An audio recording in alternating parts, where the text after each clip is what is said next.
arms towards the sun. You feel the warmth of the rays, and then you know you're alive and you don't have to be afraid. Welcome to the Bassline. Dr. Angela Griffith, DC, is a doctor of chiropractic with an advanced professional degree and a doctorate in health. She has been involved in public health at the community, state, federal, and international levels. She is an outspoken member and contributor to the Stop the Shots community on X, where she is very generous with her knowledge and insights. It is my privilege to welcome to the Bassline the remarkable Dr. Angela Griffith. Welcome to the Bassline, Dr. Angela. How are you today? Thank you so much. I'm doing quite good. Thank you. Excited to be here with you. Outstanding. Oh, me too. I'm very glad to have you as a guest. It's been a pleasure to get to know you in community spaces.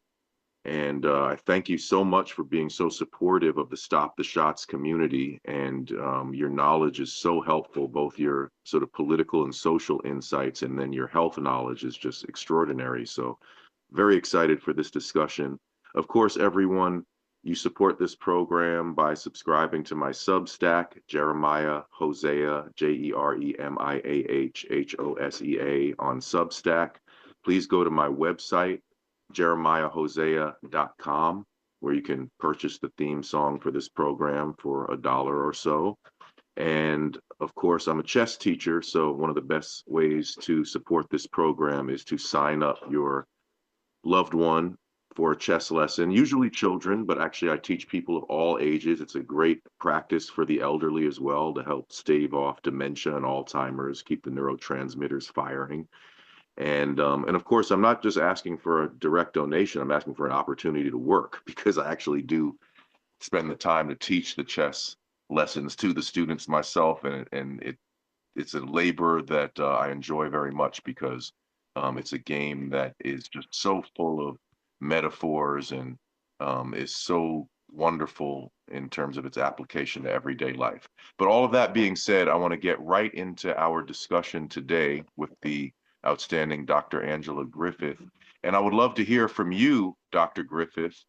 What was your entry point into the COVID event? Everyone sort of started waking up at their own speed. Some people knew, right on day one, this is not correct what we are being told. Some people, like myself, took like a couple weeks to start realizing, and then within a couple months, we're just saying this is total BS. We're being manipulated and lied to across the board. But what was your entry point into questioning the narrative? Sure. Well, my first CDC diagnosed, and I say that with quotes, COVID patient called me on Saturday, February 23rd, 2020, after returning from a Princess Cruise trip to Mexico. So literally the first cases that were recognized in the US, I had a call 2 days after they got off the boat. So his wife, this gentleman that called me, his wife had been traveling on the cruise with him. Obviously, she shared a cabin with him. She drove home with him, and she never got infected. No symptoms whatsoever, despite the fact that she, the wife, was an immune compromised patient of mine. So that I immediately started to dive into what protocol I had her on so I could better understand how I might be able to help other patients. Because I told my patients from day one, just like turn off the crazy in the world, because I have a lot of immune compromised patients. I told them, turn off the crazy in the world and stop worrying about if and start preparing for when.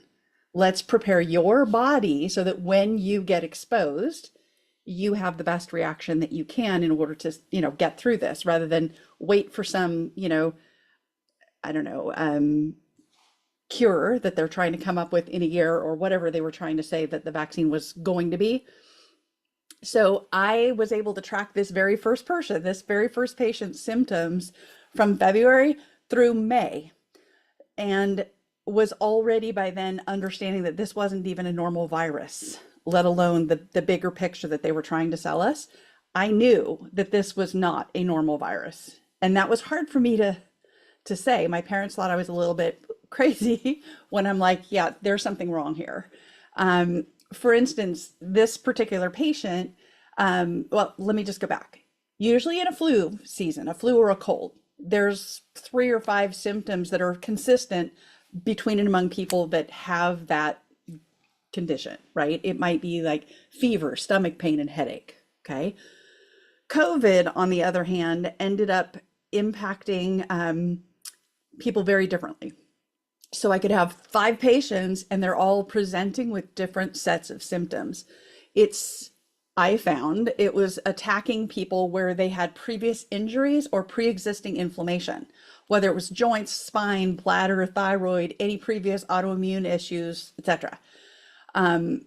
Or where they were genetically predisposed to have inflammation but hadn't yet experienced it. Okay, I can go into that a little bit more, but essentially we're born with our genes, and those combination of genes protect us from certain things and put us at risk for certain things.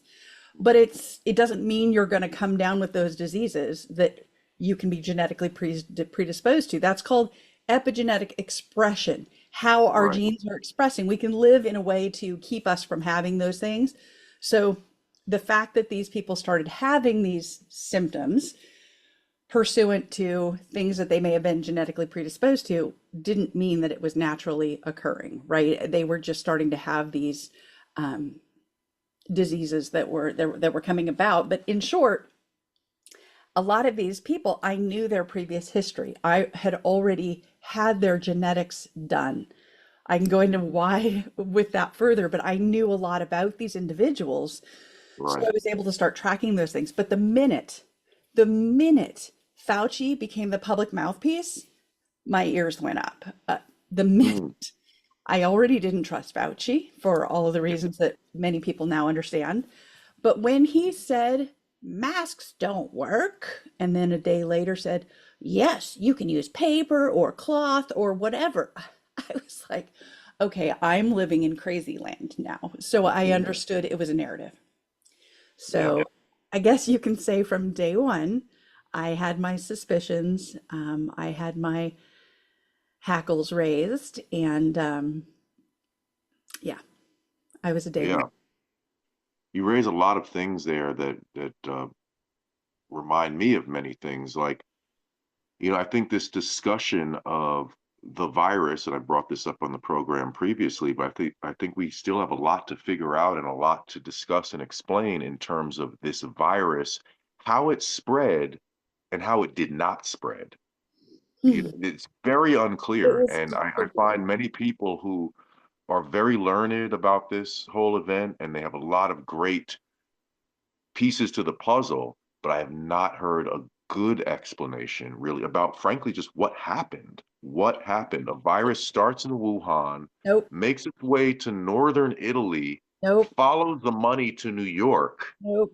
It was doesn't made. disperse itself commensurately into suburbs, et cetera. Just It lots may and have been lots of made in Wuhan. It may have been made in Wuhan, but it was distributed throughout various locations around the world.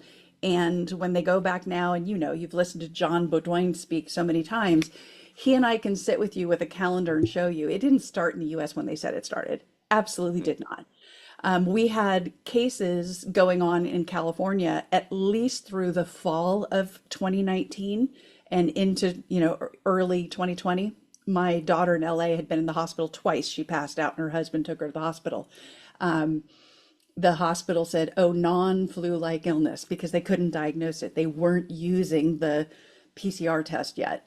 And we even suspect it was the fall of 2018 that there's evidence that it was going on based on his data. So Mm. they just didn't have a name for it yet, and they weren't ready to release the scamdemic on us yet. So they didn't Right. discuss it. And we actually had evidence from the American Red Cross that there were blood samples from September, October of 2019 that already had antibodies in it. So that Mm. means somebody's already recovered from the illness when they had their blood taken, right? Right. So that was 8 to 12 weeks after their illness. They already had the antibodies. Oh, yeah, all very interesting. And Um, of course, there were several situations that I heard of firsthand where a person would get, sort of like you described earlier, a person would get severely ill, considerably ill, and somehow not affect their partner that they sleep in bed with, not Yep. affect the other people in the household. Even a case, several cases where one person is severely ill, 4 or 5 other people in the household don't get sick at all. So it makes It me wonder, how did it spread all the way around the world and then didn't spread in this room? it has so much to do, again, like I said, with our own genetics, our epigenetic expression, and I'll get into it a little bit more in one of the other questions that you asked me about. But as far as any existing nutrient deficiencies in our body, that played a Ah, huge role. And I found ah, that later after tracking what was going on with patients over time. I even was affected by it, and I'll get into that when we talk about some of the additional stories. But it again had to do with our genetics, the expression of those genes, our epigenetics. So when we say this, somebody could have a gene for something and it works fine for their entire life. Okay, they still have the nutrition they need to keep that gene working fine. Somebody else may not have that genetic issue, but because they're missing a nutrient, that pathway shuts down as if they were genetically having that issue, right? wow. That's epigenetic expression.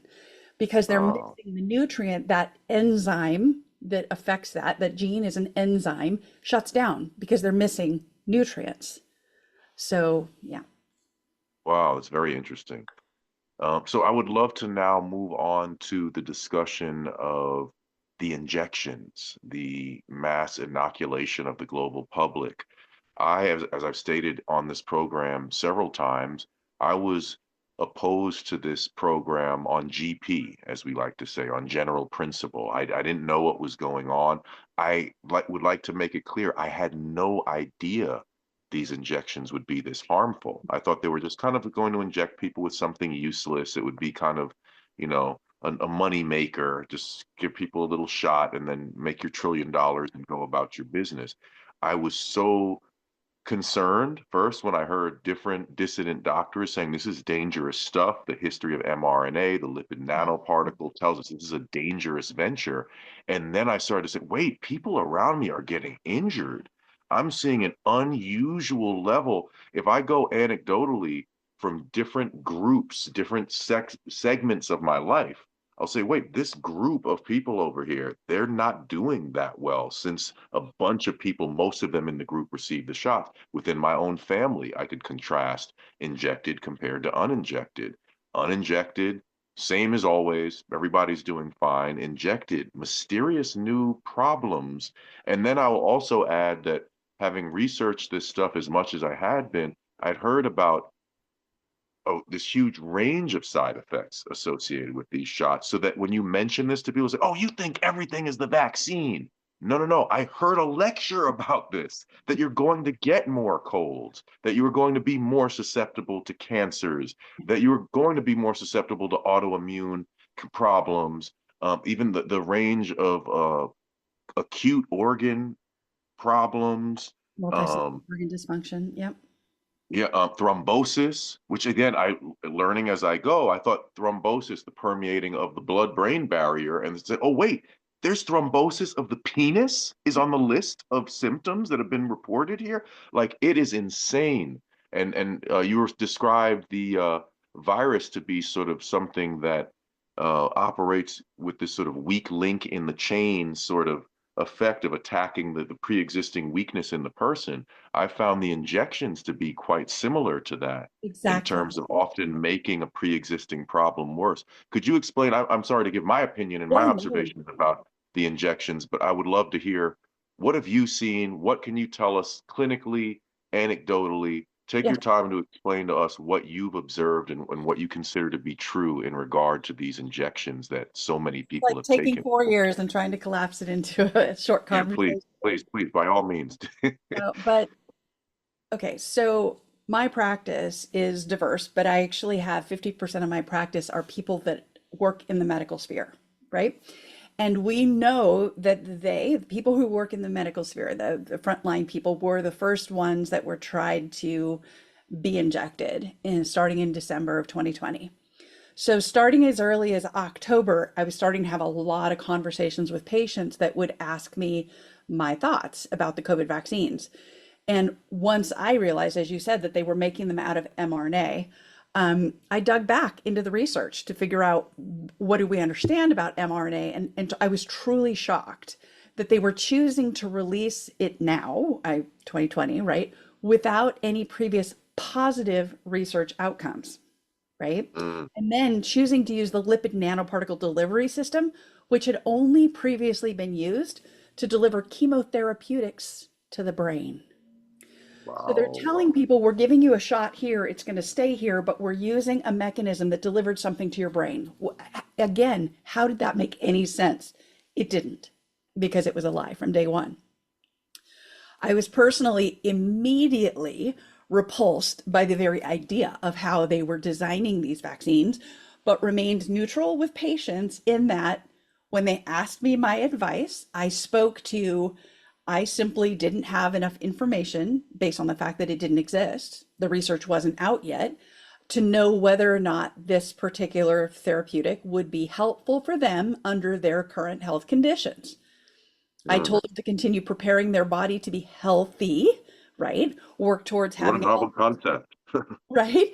And we'll further assess the shots when we had more data because we didn't have any. We still had nothing. And from the beginning, I told patients not to be fearful of the virus because fear suppresses the immune system, right? And I told you I had a lot of immune suppressed patients. So they sat home shuddering with fear because of all the fear porn that was going on in the media. So I told them, do not be fearful. And don't be expecting that you're hoping the shot's going to come out one day and be the answer either. You have to work on your own immunity at this time. Right. And again, if indeed we were in a pandemic because people were clearly getting sick from something, right? You were talking about it. It didn't follow a normal pattern, right? It didn't hit one household and everybody got sick, maybe one or two, but not necessarily all of them did.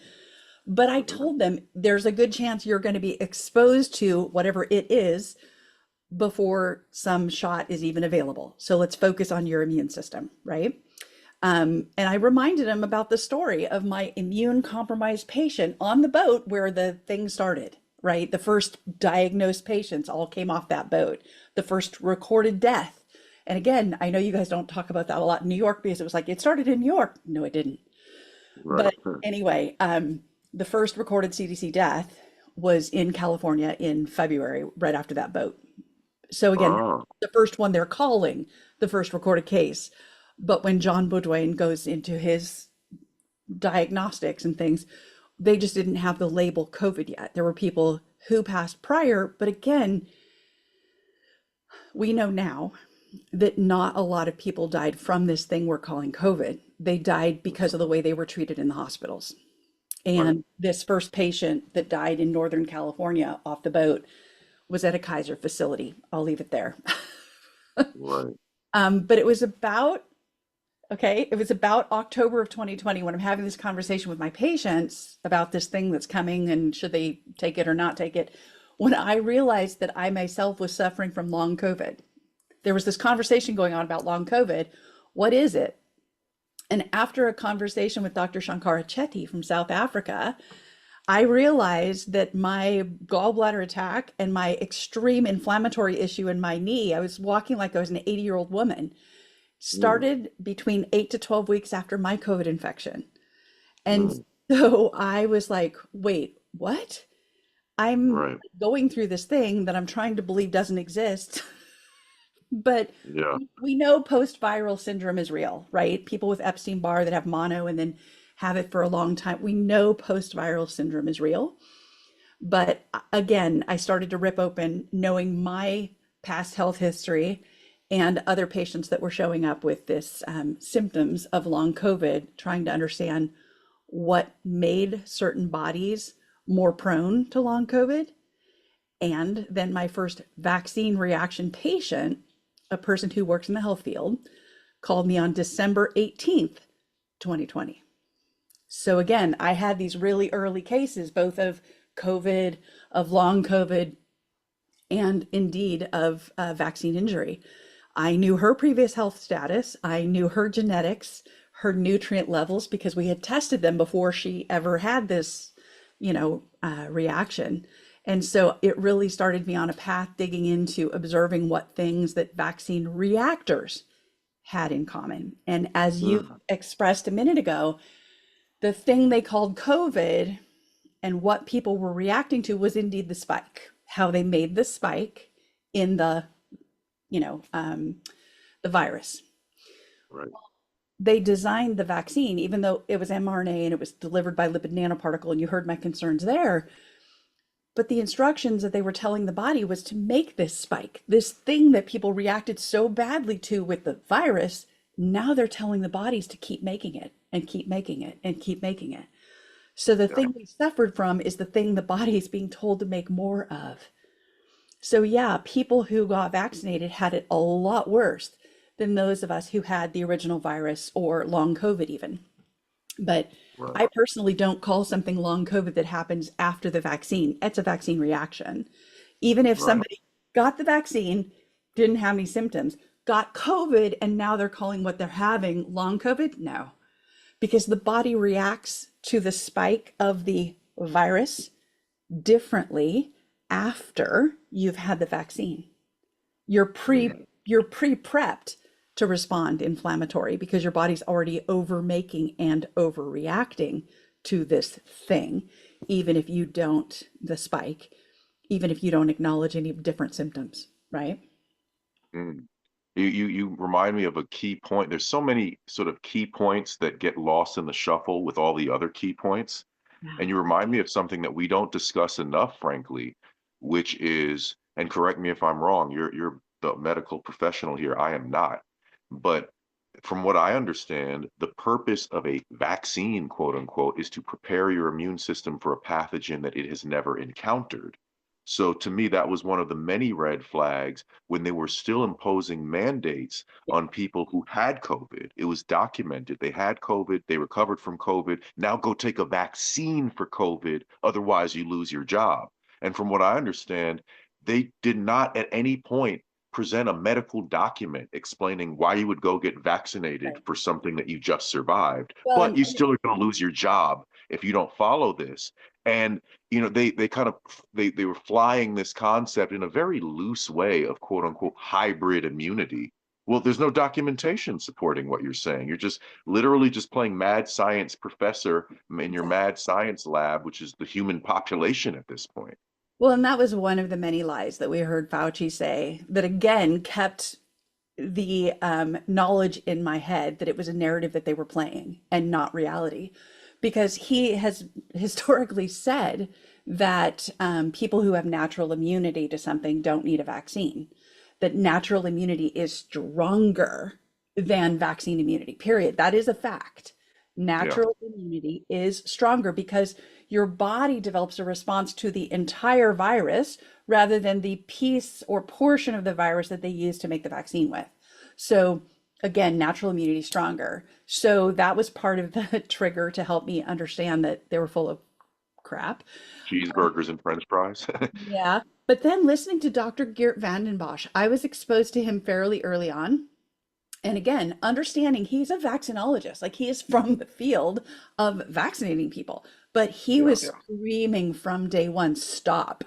You do yeah, not vaccinate into a pandemic yeah, because, say, I'm the person getting a vaccine, you're trying to get my body to react to this vaccine. Meanwhile, this virus is spinning around me at such high levels. I'm exposing myself to the thing while my body's trying to develop an immunity to the thing. And that's if this was even a good vaccine to begin with, right? So right. even if it was a perfect vaccine, Dr. Vanden Bosch was saying from day one, do not vaccinate into a pandemic. You're going to make this thing, the virus, stronger, and um, it's going to make it survive longer, right? It's going to And give you're it. driving viral That's mutation, right. is how we That's know. right.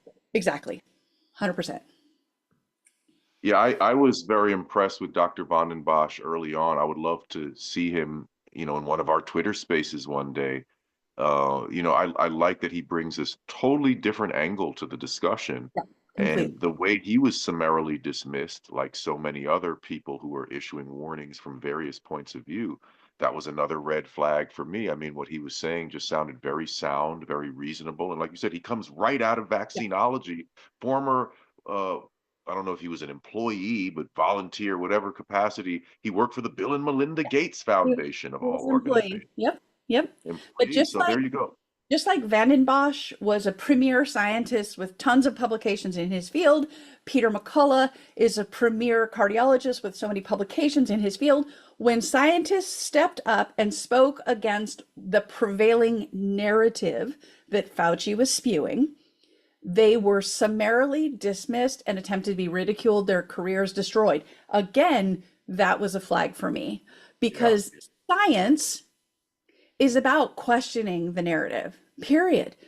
Science is never settled. And again, when Fauci said science is settled, I went, okay, that's it Yeah. for me. Right. I can't listen to another word out of this man's mouth And because he is trying to condition people. And I don't want to let it, even yeah. though we need to know what he said so we can help other people, I didn't want to hear it because I felt like I was opening myself up to whatever kind of conditioning he was trying to do to people. I didn't want it. Right. Yeah, you make a couple key points again. You remind me of some things that I think are important, which is, for one thing, the fact that there were emails apparently that were divulged indicating that Fauci had asked for basically the headhunting that we witnessed in terms of, yeah, go discredit these people. There are emails saying he didn't want to engage in legit scientific discussion. It was behind closed doors. It was a directive to engage in character assassination and the discrediting of credentialed, legitimate people. And how did he withstand that? How does he Well, maintain this Boy Scout image when we have the emails now? The guy was a maniac trying to suppress dissenting voices who were raising legitimate concerns, you know? well, That and you heard what I said. Everything that he was saying publicly was built on a narrative, not fact. So if he allowed scientists to speak truth or question the narrative, it would break down what he was parroting. And so this is where we all started to realize that there was a greater control of all of us that was trying to take hold based on, again, they were willing to rip apart the idea of science to control us and to control a narrative. And that is where it just blew it for me. Yeah, and it's interesting because you also remind me of some comments that a good friend of mine was saying when we were both sort of marveling in terms of why is Fauci so popular and why are people sort of admiring him in this period? And my friend made the suggestion that he's like, I think that there's like subliminal messages or something being Yep. shooting at us from our television screens. Like when he goes on the camera, when he steps up to the podium to make these COVID related announcements, there are probably voices whispering in the background, love me, admire me, Yeah. listen to me. Because the I'm the way, I authority. mean, I'll tell you honestly, I didn't dislike or like Fauci in the first place. I stood there, he's a public health official. I just responded to what he was saying. As he started to become increasingly contradictory, I was like, what's going on with this guy? And I started to dislike him based on his contradictory stance and what he was saying. But this admiration that he just frankly didn't deserve. I remember someone saying, who is this guy? He should be the president. Oh, You know, honestly, like, you're also young. You probably didn't know prior to his standing on that stage what his whole history was with AIDS and AZT and all of that. So, like I said, I already had a suspicion about his character before he even stood up there, right? yeah, yeah. And it's I haven't read, unfortunately, the real Anthony Fauci. I'd like to get around to that at some point, but it seems like a really gruesome book. I mean, he was just involved in a lot of gruesome stuff over the years. Too much to chronicle right here, actually. Yeah. Yeah. Um, but I would love to sort of switch the discussion now in terms of the medical freedom movement. Yeah. What are some of your thoughts about our medical freedom movement? What can we do to strengthen this movement? I mean, I've been an activist in different capacities for my entire adult life, and I find myself now having arrived at this moment being somewhat upset with my former self for not realizing the importance of medical freedom just fundamentally. You know, we all desire to be free people in a legitimate sense. We don't want fake freedom. We don't want freedom that we're granted and then it's taken away arbitrarily by tyrannical elements. That's not really freedom. So if you're telling people they have to take a medical intervention and they can't decline that, and therefore they can't go to college, they can't go to elementary school, they cannot participate in society in some form or another, that's not a free society. And that's a very gross imposition on our sovereignty. And then it turns out, oh, wait a second. And these companies that are manufacturing these products have liability protection. So if I get injured, tough luck for me, tough luck for my family. There's no legal recourse that we have. It's something that's quite outrageous. And I'm having a hard time understanding how other people are having such a hard time understanding how important this is fundamentally. This notion that the anti-vaxxer is this person that you just ridicule and dismiss. You don't even give them the time of day. And then I talk to these pro-vax people, and they just frankly don't know what they're talking about. They've never Exactly. heard of anything. They've never heard of the vaccine adverse event reporting system. They never heard of Maddie DeGarry, who was They're crippled they're by the pro-narrative. trial. They're not Yeah, they're pro-vaccine, they're pro-narrative. pro-narrative, right? Exactly. And people who are quote unquote anti-vaccine, you and I both know many of them have been vaccinated before. So they're really not anti-vaccine. They're No, they're pro-science, which is anti-narrative. right. Yeah, I love the way you put that. So where do we stand in terms of our medical freedom Yeah, movement? What are some of the things that you would like to see in terms of short-term goals? yeah. Help Americans feel heard. Yeah, Honestly, so many haven't felt listened to by their medical providers in years, but have been absolutely gaslit since long COVID and vaccine injury. In fact, most medical doctors didn't even consider long COVID a real thing until after the vaccines, and they couldn't call it a vaccine injury, so they called it long COVID, right? So people, Americans, don't feel heard by their white coats, period. A lot of people. So when you talk about what's the short-term goals of the medical freedom movement, I'll tell you, because of the alternative nature of who I am and how I've been trained and what I do, I've always been kind of medical freedom, like separate from the standard system, right? So for me, it's like stepping back and saying, how does everybody else get over here, right? So help Americans to be heard. Stop the shots, like you said, right? We have to have choice, but ultimately we need to get this entire mRNA platform stopped and removed from the market, period. yeah, It has done I agree. nothing for humanity. We have to get them off the childhood schedule immediately, immediately, post haste, like before anything else, get them off. You already mentioned the whole pharmaceutical, no liability and all that, but I have been a student of the 1986 Childhood Vaccine Injury Act since 1988.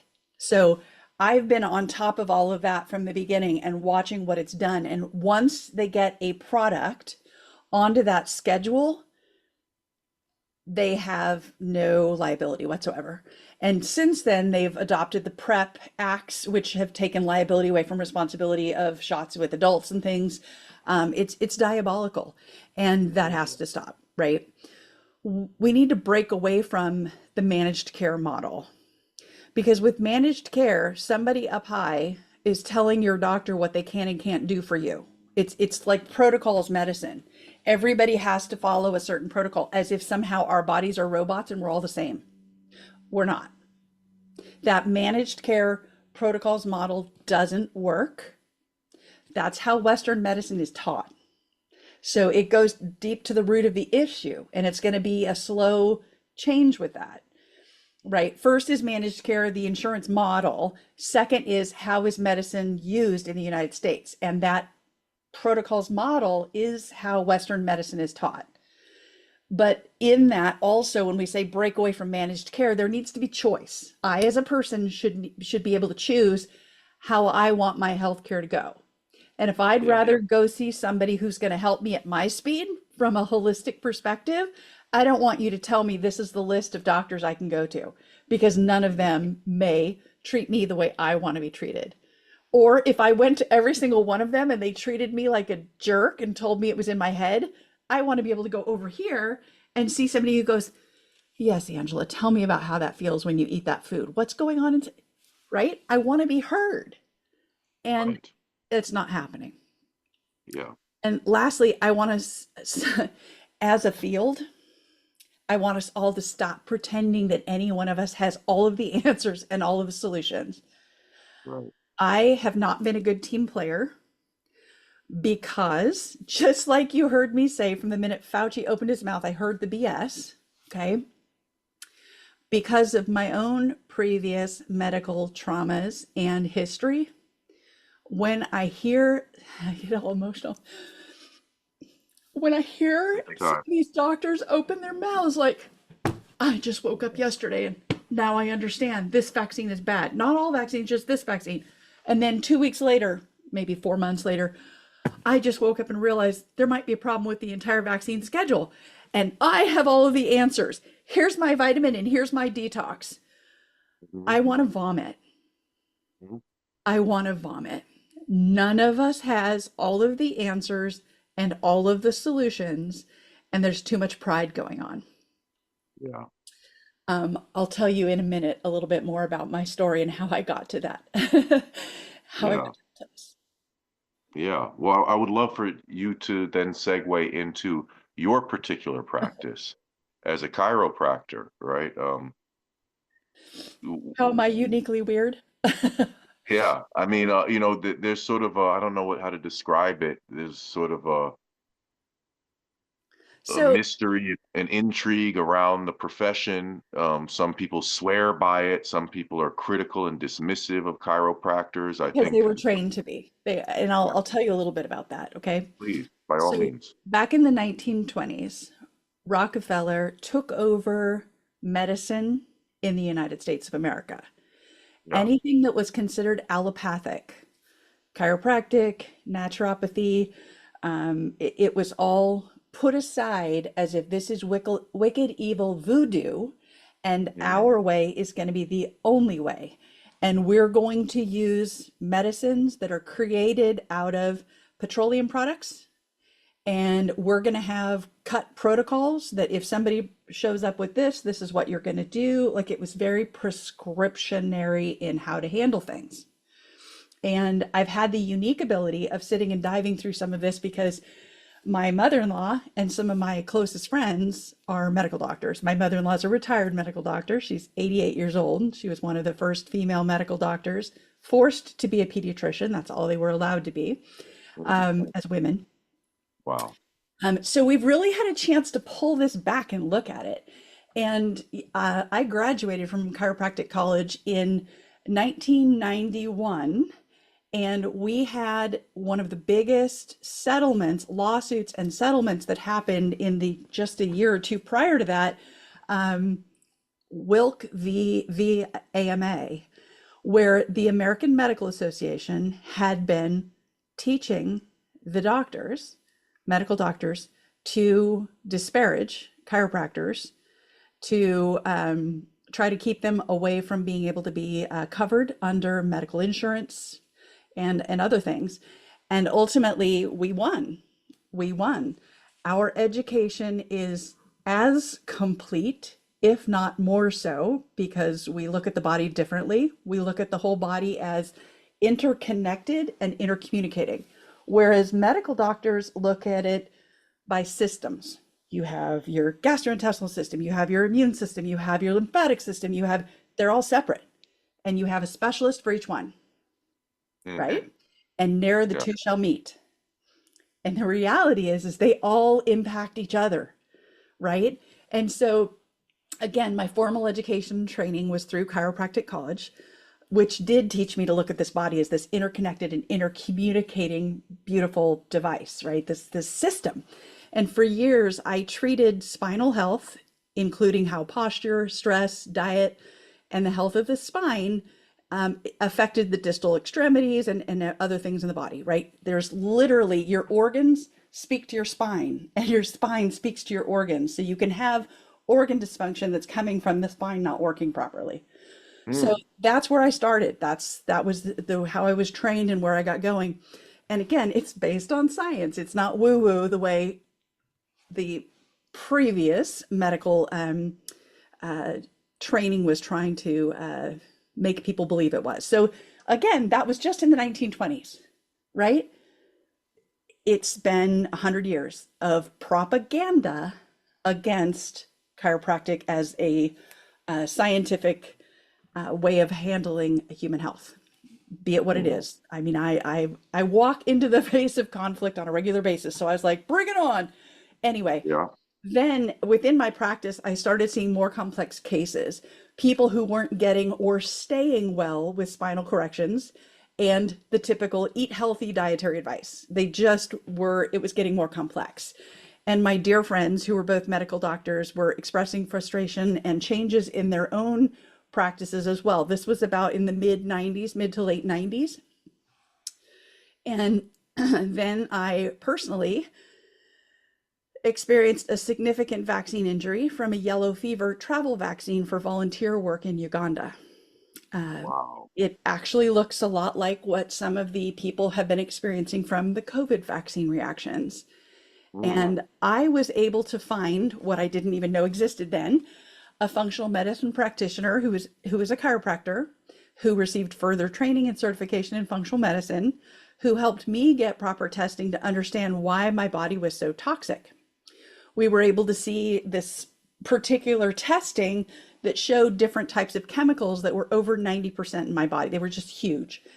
And Wow. she also had run testing that showed nutritional deficiencies in a really curious way, because I ate super healthy. Like my mom calls me a yuppie hippie for 40 years. I've been super clean in my diet, but yet I had these nutritional deficiencies and things that we didn't understand the why. So her supplements provided me with boundless energy. I mean, I literally felt like somebody opened my eyes and I was bouncing off the wall, which was great. But her detox plan made me sicker. It made me worse. So my whole thing was why? Why did this work? Why did it make this, give me the energy and make my brain feel like it was awake? But this, the detox protocol made me so sick. And so that sent me down the path of epigenetics and nutrigenomics studied under Dr. Ben Lynch. And I became a methylation specialist for over 17 years now. I've been specializing in understanding methylation pathways. And so when I shared with you about how different nutrients turn off different enzymes, so I learned that in fact I had methylation issues, and the vaccine had certain things in it that triggered my body protectively to shut down. And then I started having nutrition deficiencies and other things that kept those enzymes from working properly. So my liver and my body got super, super, super sick. But I was able to understand that and start changing the things that were stopping my liver from working and help myself heal. From there, I went, well, this thing that she started with me, it worked to an extent, and then it didn't. But here's why, right? The bigger picture. So I said, I want to know more of how she knew to run these different tests and things. So I went on to get my master's degree in human nutrition and functional medicine. And then I did a 2-year certification in functional medicine. And then because I'm a nerd like that, I went, well, if this does this, then how about, and I kept going. And I studied further gastrointestinal health from an Australian professor.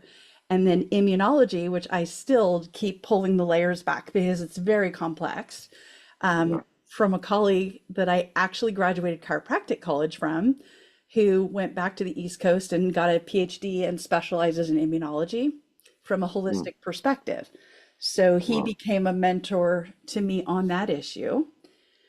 And honestly, in short, I feel like I set myself up perfectly to understand the responses in the body that I was seeing from long COVID and the vaccine injuries, even if I was unable to stop them from happening, right? You can't prevent someone from having to go through an infection. You can't prevent someone from, I mean, you can take the vaccine off the market, but people are out there getting vaccinated and getting hurt, right? But ultimately, I saw patterns, right? I saw themes. People who were previously vaccine injured and maybe didn't even know it, the anthrax vaccine, the HPV vaccine, and the yellow fever vaccine are three that stuck out for me. People with MTHFR mutations, specifically the C677T and the A1298C, or had functional MTHFR dysfunction due to missing nutrients, people with deficiencies in phosphatidylcholine and bile acids, and people with previously existing GI inflammation and food reactions were the pool that became the common theme in the people that I saw that became vax injured or had long COVID. And you want to know what's scary? As if I didn't just throw it up at you. Some of the published quote unquote COVID protocols created some of the nutritional deficiencies that made people worse. Yeah, I guess it's fitting that there are sirens in the background, right, as you say that. Yeah, I mean, that was something that the same friend I referenced earlier, he made a point early on where he said, you know what, I think the best thing that we can do to take care of ourselves is frankly the opposite of everything we've been told to do. We were 100%. told to stay inside, make sure to go outside, get 100%. fresh air, get sunshine, which means vitamin D, and get a nice walk for yourself. Don't be afraid, as he said. Fear, immune system suppressant. So when you claim you care about me, but you're trying to pump me full of fear on a 24/7 news cycle, well, that's not good for me. Number three, don't be afraid of your loved ones. No. Sick people are one thing, but if you're a healthy person, then you shouldn't fear making another healthy person sick. But they had us fearing each other like we were all just walking biohazards, et cetera, et cetera, et cetera. So there's a lot of bad advice that we were given, and amazing how, again, so many people stick to the narrative and continue to trust and defend people who gave flagrantly bad advice to all of us. I'll take it one step further, Jeremiah. Anything Yeah. you've ever heard from the government regarding food is wrong. Anything. The food pyramid, the My Plate, the eggs, the margarine, right? All of it was wrong. Wow. Wow. Yeah. Um,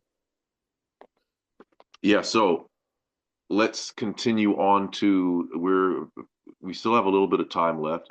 And one thing I would love for you to tell us about, and of course, you are not giving medical advice, you are a medical professional, but this is not a medical consultation for any person in the audience. So I'm asking you as an expert to speak very generally in terms of what pointers could you give me and give our listening audience in terms of, and I know this is something that you've studied, that you've, I believe, written about, anti-inflammatory eating.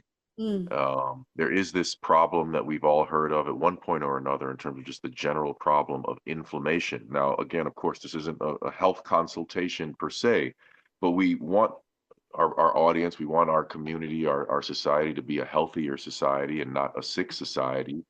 And one goal, it's funny, I think it was our friend Harry Fisher, who's a good friend of mine now, the America's paramedic, I call him. I think it was Harry who, when we were saying, well, what are our goals as a medical freedom movement? I think his first goal was stay alive. They're trying to harm us. They're trying to shorten our lives. So the first goal for all of us is do your best to stay alive. So in the spirit of that, can you tell us? Well, and I'll tell you, even though Harry says it in that way, if I said it this way, I think he would even understand, yes, inherently we have to stay alive, but my goal is to help my children stay alive. Right. And in that, I know Harry's like that because he's a paramedic, right? That's what drives him, is helping somebody else, right? 100%. And so when I say helping my children stay alive, and we'll probably talk about it, but I wrote a book, and really the first chapter in the book is what foods, or what about foods, what makes it about foods that harm us or make us inflammatory, right? And I wrote the book back in 2015. We've had search engines and internet that have come so far since then. Many people can do easy searches now, anti-inflammatory diet. And when you do it, most things come up fairly consistent. There's a few sticky places where some people will say one thing's good, somebody else will say, well, it's inflammatory. And I'm going to say there's no one right diet for everyone in the population at all stages of your life and healing, period. Not Right. at all. It Yeah. just, it's going to Makes vary in sense. your body based on stages of your life and healing. And whether you're a man or a woman, like there's just differences. But the commonalities come back to what's inflammatory. So I jokingly say with patients, if it grows as a plant, eat it. If it eats plants, eat it. If it was manufactured in a plant, don't. That's a good guideline for us. Right? So again, real plants, animals, or fish and things that eat plankton and eat plants and things, eat them. But when, chickens, eggs, it came from an animal, eat it. Now we have to talk about quality, right? And we go a lot more into this, and I'm hoping RFK Jr. is going to bring this conversation to a whole new level. We've destroyed many of our plants with chemicals. We did it for a lie. They said it would increase yield. It shortened the process of their harvesting, but it didn't increase yield, and it made us sicker. It was one of the things that was over the charts in my detox and what I've learned my body doesn't handle well, glyphosate. And the reason I met Dr. Stephanie Seneff and got so deep with her into first glyphosate issues, now talking about COVID and prions, because she's done so much work in prions as well. But glyphosate is where she and I bonded, and I learned a lot about what was happening to our bodies and our ability to detoxify because we've been so heavily exposed to glyphosate. And while they lie and say it's water soluble, if it was water soluble, it wouldn't be found in our water supply, would it? And it is. It's in our water supply across the United States, heavier in states that have agricultural as one of their primary mechanisms of, producing or whatever. But Right. I digress. So quality of the food matters, right? If plants are grown with toxins, they can be toxic to our body. And towards that end, I really appreciate one of the tools that the Environmental Working Group, or EWG.org, created.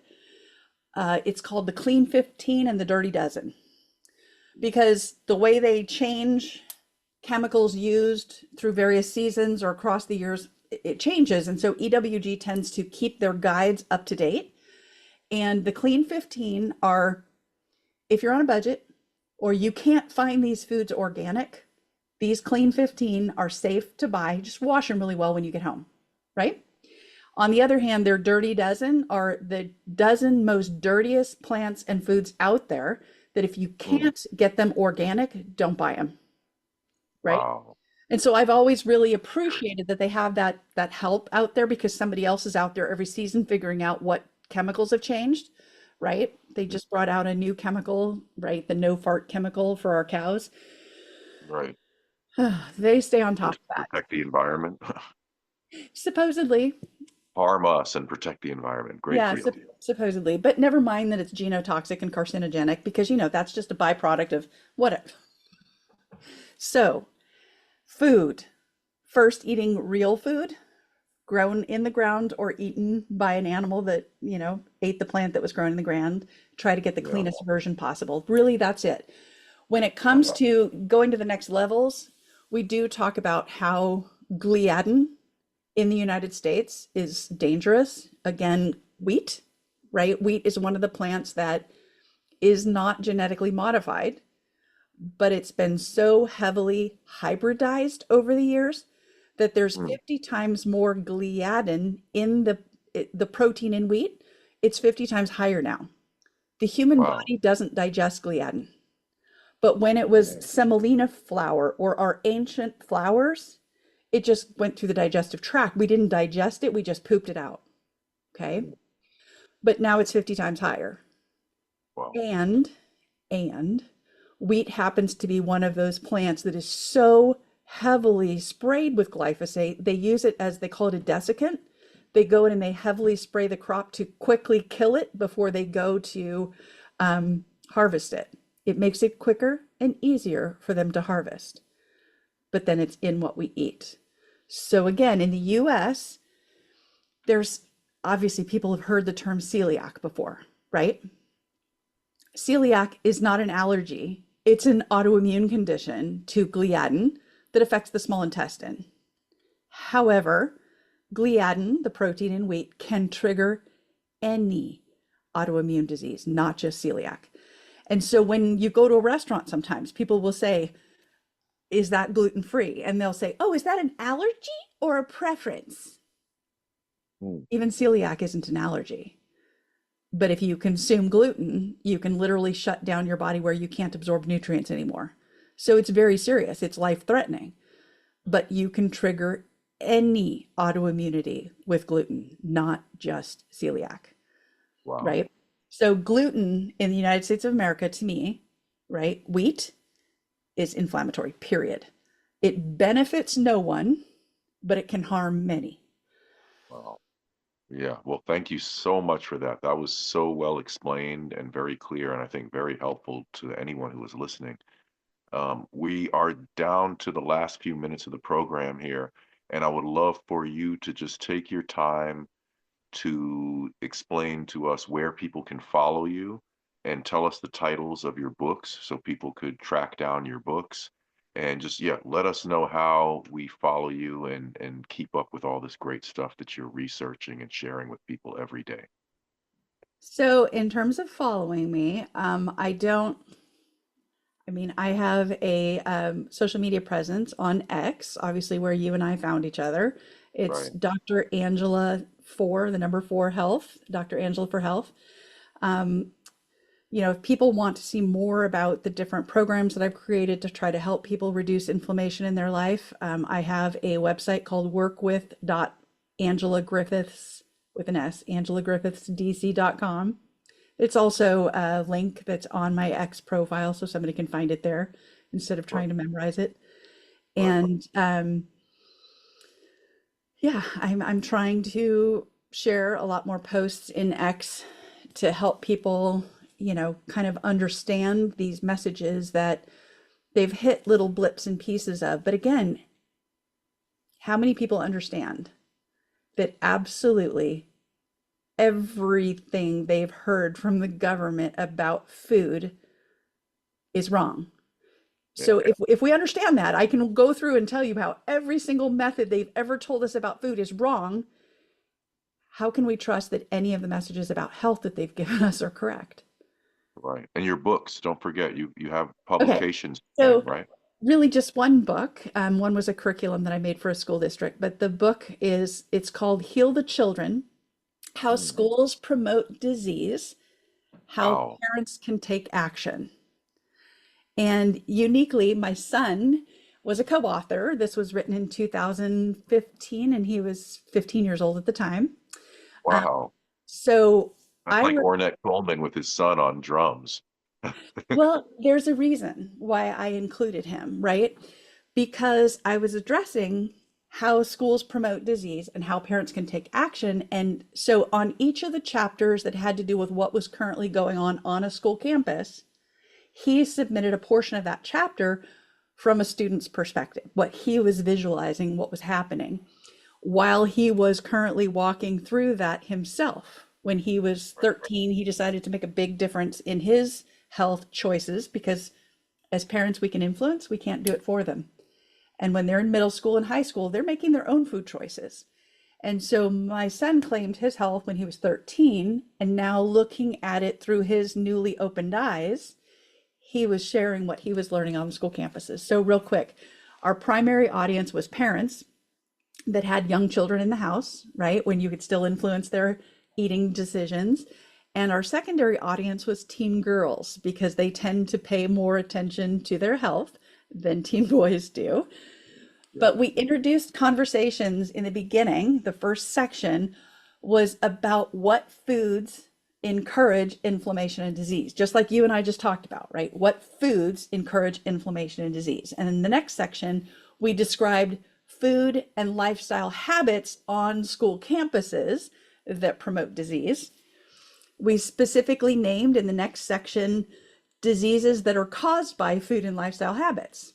We just name them out. What diseases are chronic diseases based on what we eat or what we're doing at school, especially. And lastly, the last section, we addressed what can be done, starting at home. Okay. The book is set up what's going wrong at school, but it's honestly, it's because how many parents would read it if you said, what are you doing wrong with your children? Right. Right. So the school can be the boogeyman, Sometimes. but many parents are doing the same things at home. Yeah. So we really talked about in that last section, what can parents and teenage girls do about it, starting at home. And the very last chapter was a chapter on helping kids become advocates on their school campuses, in their community, then in their local, their state, and their federal government. So, first making the choice here and then going out and helping make changes to help other people.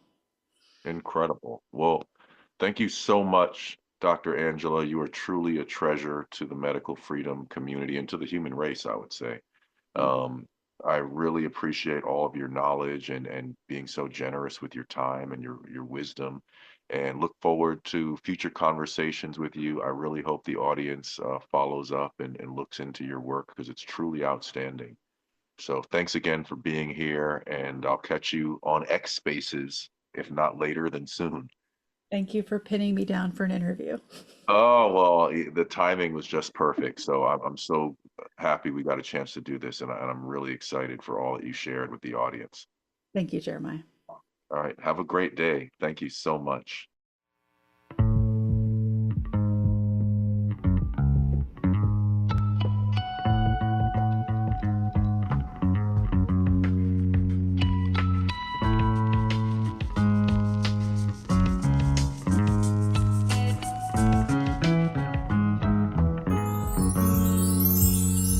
When you walk with open arms towards the sun, you feel the warmth of the rays, and then you know you're alive, and you don't have to be afraid of anything, cause you know the truth, and the truth is love, yes it is.